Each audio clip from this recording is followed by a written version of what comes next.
What do you say, baseball fans? Rye Brad talking baseball, episode 45. Like me. We're looking at the wild card as per. Angels. Taking a little pit stop on the Angels just to say I'm not burying them because I don't like them. I'm hurt. And the pitchers for today look pretty nice, and a couple of superlatives to round it out. We're starting with the Jays and Rays game. My goodness, another beauty. JP Feyereisen is the man. I had to practice his name a few times. Feyereisen. Got him. FIRE-RYESon. FIRE-RYESon. He's been killing me with that name. But he looked good. And he's got that drift in his delivery that maybe explains some of his walks. It's got to be hard to repeat that when you're fading off the rubber. Brian Anderson was really detailed in how he was covering that delivery. And he's generating a lot of swing and miss. When he struck out Bichette, I was like, ooh, he's bringing some stuff. He walked Vladdy and then got a double play ball, and that was it. Not a bad start to your Rays career. And you know these new guys mixing in with this bunch when you've got Walls going for 2 doubles. Number 6 in your program, number 1 in your heart. Taylor Walls, man. Dude was nails last night. All over the diamond. Wear number 6. I mean, it's bold. Stan the man hit a few doubles himself. But if Walls wants to hit 50 doubles for the next 14 and a half years to catch Stan Musial, I'm good with it. But my goodness, he looked fantastic and pumped. It's almost like the guys in the dugout were like, what are we going to do with this guy? He's got big shoes to fill, man, and he's just going to step in and do his thing. I was really happy to see him just jump out of the gate. You think he was pumped when he hit that double to start his career? The place went bananas. He went bananas. It was a fantastic game last night. And just more of the same from the Rays. That's one that the Jays should have had. They got more out of Ray than I thought they were going to, and then the Rays still win it for me. We're just blazing hot right now. We're taking the A's today. I was going the Reds and the A's. I was going back and forth because Castillo's got a good price. He's an underdog at home. But he deserves to be an underdog at home. But that price is starting to creep to where you like it. And I got a feeling that today that's going to happen. But for reasons I'm going to keep to myself, I'm just not going there. I'm doing one a day, and I like the A's better. And I just like watching the A's. That's what it comes down to in the most part. I really like the call that you get, that team out there. Dallas Braden leading the way. He's my favorite individual announcer. Fantastic call out there, too. So that was our tiebreaker. The umps don't like to call balls on Garrett Cole. Yankees win 7-0. Not surprised. But, man, the umpiring even in that Rays-Jays game was a little bit, I don't know with how to say it with a nice euphemism. It wasn't what I would have liked to have seen. Let's just leave it there. I'm not going in on the umps every single day. It's a fool's errand. But there has to be that accountability, so you have to at least mention it when it doesn't smell right. It's just, come on, we can do better. Hopefully. It's Ryu tonight against Wacha. I don't know if I've seen what I need to see out of Wacha yet.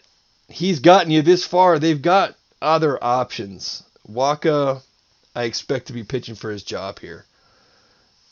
Not this game in particular, but over the next month. Because there's a lot of people on their way up for the Rays, as you can see. Brujan and Wander Franco are still down there waiting, and Walls looks every bit the part in the smallest sample size ever of one game. But the guy had heart, emotion.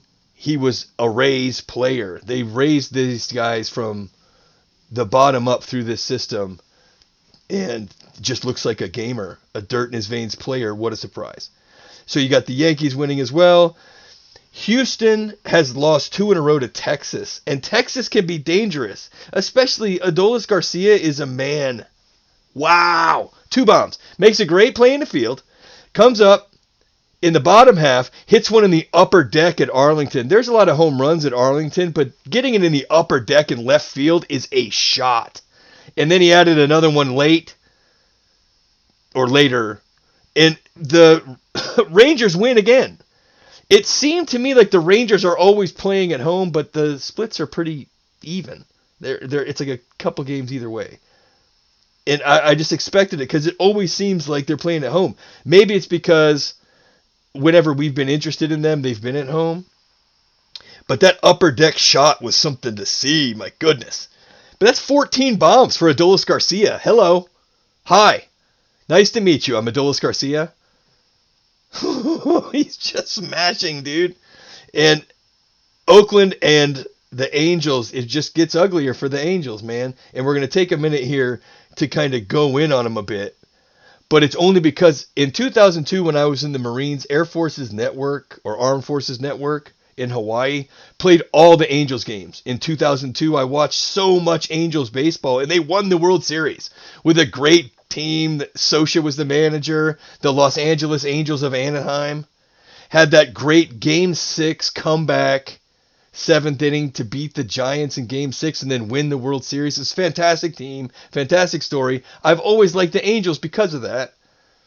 And then all of that goodwill has been used up by how this Trout situation has unfolded, where they just haven't done anything to get him what he needs.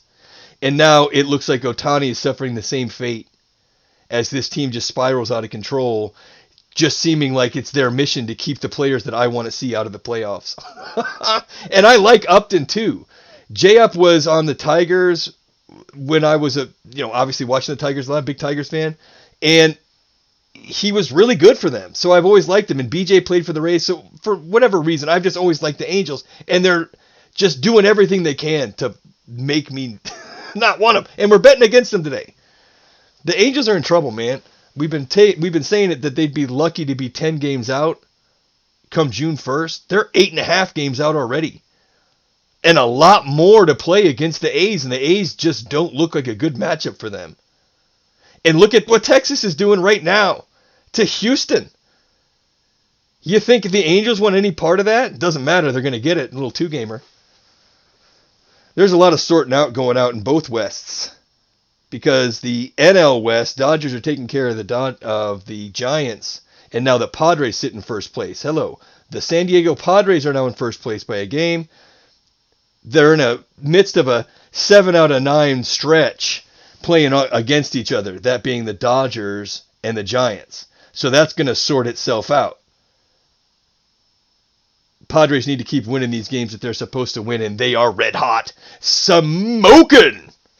Like watching the Padres. I love the unis. I like the swag. I like the whole nine. I like the Padres, and I like San Diego. San Diego. I just love it out there. San Diego? Gorgeous! It's not quite Denver, but it's darn good. I love it out there. So anyway, the reason why I'm so salty about the Angels doing this is just because I've liked them for so long, and they've got that special piece of baseball in me because of that year that I watched so much of them, and they won it. Anyway, Mr. Majestic cannot do it by himself. Shohei Ohtani was all over the field again last night, showing the skills of a Superman. And are we going to see him in the playoffs? Probably not. And I'm salty about it. So it's Manaea against Bundy. Bundy 0-5, an ERA over 6. His last 2 outings against the Dodgers and the Red Sox, those are good teams, okay? But he did get shellacked to the tune of a 15.75 ERA. That's still a lot, even against a good team. And 0-5, I don't know if your first win comes against Oakland the way Oakland's playing right now. Because I'm really from Oakland, yo. I say again, I love that song. DJ Mustard. I know I look like your quintessential DJ Mustard fan, but I like it. I dig it. I'm all over it. I watched Boston play most of that Phillies game. It was, I don't know what it is about Philadelphia that I don't know why I can't like that team or something. I picked them because of the pitching, but I like other teams in that division better just to watch. The superlatives later. We'll get to Acuna. Acuna, we can get to it now. The guy is just incredible. Tatis was amazing again. I mean, those guys are just animals, manimals. And it is so fun to watch them because they're just baseball players, man. They just know how to play baseball. And it's so, exciting. And I hear all these people talking about, oh, it's ruined. The game's ruined with the strikeouts and the whatever. Get off my lawn, I guess. Come on, man. Are you watching these games? It might be a little different, but it's fun. Goodness gracious, get out of the rocking chair. I'm getting tired of it. And I'm a pretty conservative dude. Well, not for some things anyway. And my goodness, man, this baseball this year is exciting as all get out, and I'm enjoying the hell out of it. And I don't want anybody to change it. People calling to change out what's going on. I'm up at like 12 at night watching games that I don't have money on. And when I do, it's $5. My goodness. It's just these people crying about how the game has changed so much. It's going to self-correct. The Blue Jays have lost a few games here, but they were going the other way and beating the shift and winning some games, and the Rays just adjusted to it. Guess what? That's what happens. The game adjusts itself. Don't go legislating the game. Legislate the marketing and the things you can control, like giving the umpires the tools they need, not making it one or the other. It's the robo-umps or the umps. It should be both. That's how you use technology effectively. You integrate it. We're not talking about AI here. Oh, I'm getting salty. Too many Rockstar energies. I think the citrus is the call. I got the variety pack. I think citrus. That's my call for right now. We got to the NL West a little bit earlier than I expected, but we have to mention Xander Bogaerts is playing a great shortstop for Boston, and it seems like he's always overlooked, but he is a top-tier hitter. He went back-to-back with Danny Santana, and that ends up being the difference in the game. Boston wins 4-3. Hoskins hits his 100th home run. That was awesome. I like Rhys Hoskins. Rough night for Harper. I still like Harper. He plays the game and he wants to win. He does it differently than I would, but who gives a... I mean, that's not my business. The guy's a player. These guys are playing exciting baseball, and it just makes me upset now, because all I hear about guys that I respect, baseball guys that I respect, Tim Kirkjian being one of them, talking about how it's ruined. I really like Timmy, and in the interactions that I've had with him, that he probably wouldn't remember, there's been a handful. He's always been a gracious, cool, nice guy, just overly nice, even though he didn't know who I was. But he went to high school with my ex-girlfriend's dad, so we talked, apparently, a few times, right? He's a good dude. He knows a lot about baseball, but, man, he's on the wrong side of this, and I was disappointed to see it.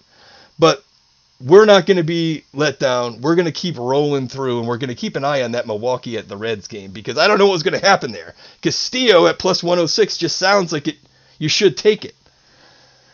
But I'm not going to take the sucker bet. And our last superlative before we go, we got Brubaker at Max Fried. Don't expect anything out of the Pirates, but maybe be careful if you're taking Atlanta on that one. And then Javier at Fulte. Expect Houston to get one, but the price was just too expensive. We're not going to do it. And Jesse Winker's hitting home runs off of lefties and righties now. The guy's unstoppable.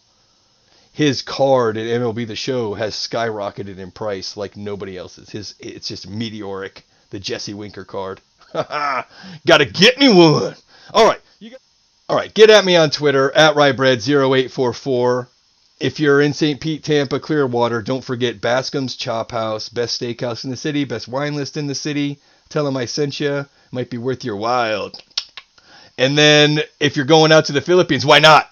You want to pick up your surfboard, get your groove on, head out to Siargao Island, Philippines, Bravo Beach Resort. I'm gonna take care of you. All right, man, we'll see everybody tomorrow. We're going to do 162.